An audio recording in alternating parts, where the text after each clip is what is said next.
Le point marché avec Nadine Trémolière. Nadine, bonjour. Bonjour Jean-François.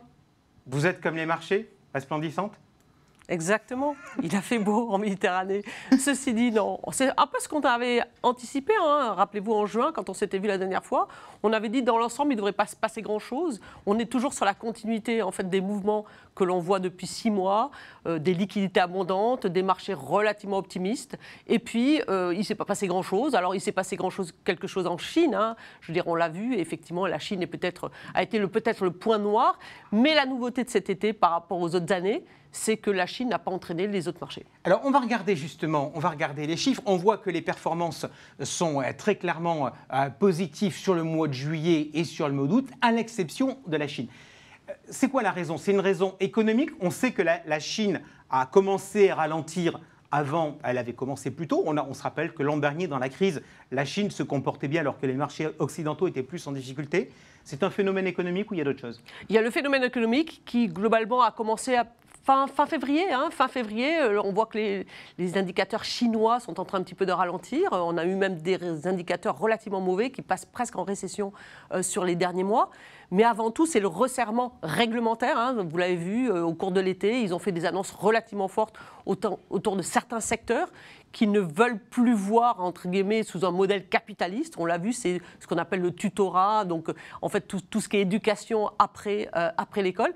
Et on sent que quelque part, leur volonté, c'est effectivement peut-être de contrôler ces grands acteurs, on va dire, technologiques, qui prennent peut-être une importance trop importante. Alors, l'avantage de notre point marché avec nos indicateurs que l'on regarde, qui sont les mêmes tous les mois, c'est que ça permet de voir des tendances. Je voudrais qu'on re-regarde ce qui se passe. Il y a un point notamment qui m'interpelle quand on voit les graphiques sur la partie action, c'est la situation des small caps.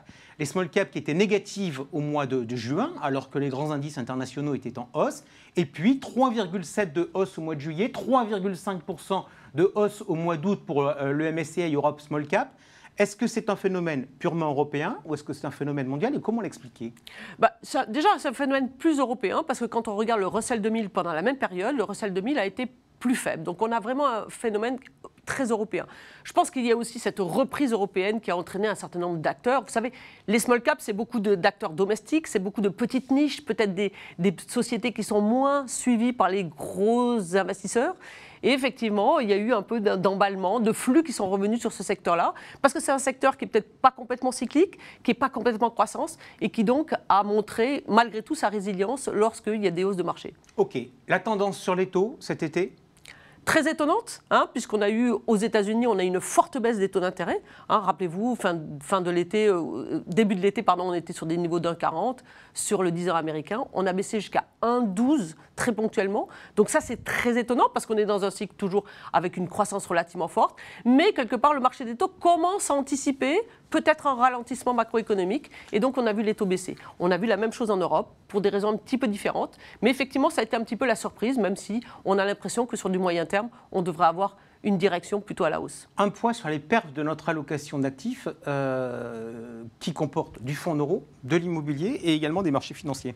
Des marchés financiers qui sont partagés entre deux parties, hein, c'est ce qu'on vous avait dit il y a à peu près 6 mois. On a mis du private equity qui est un peu une façon pour nous aussi de jouer cette thématique small cap, hein, donc plus proche de l'économie réelle.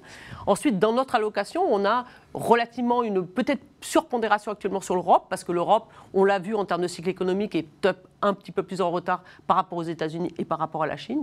Donc on a au sein de notre poche européenne à la fois des fonds un petit peu value, un petit peu croissance, et sur la poche internationale, on a une exposition sur les marchés émergents qui a un petit peu souffert au cours de l'été, mais que nous maintenons parce que nous considérons qu'il commence à y avoir des opportunités qui se font dans cette zone. La performance aujourd'hui, donc c'est 4%. On précise que 4%, c'est sur 90% du portefeuille puisque la performance est mesurée hors la partie du private equity. Sur la partie internationale, donc vous nous dites, le choix qui est fait, c'est marché émergent. Il n'y a que des choix pays où il y a aussi finalement une poche internationale qui est liée à une approche sectorielle? Oui, alors on a un petit peu les deux, hein, c'est-à-dire qu'effectivement on a la notion de pays par les marchés émergents, même si quelque part les marchés émergents c'est devenu une grosse zone, c'est pas forcément un pays particulier. Et à côté de ça, on a deux problèmes, De thématiques. De thématiques, voilà, je n'y arriverai pas, merci. Deux thématiques relativement précises qui sont le développement durable et la santé.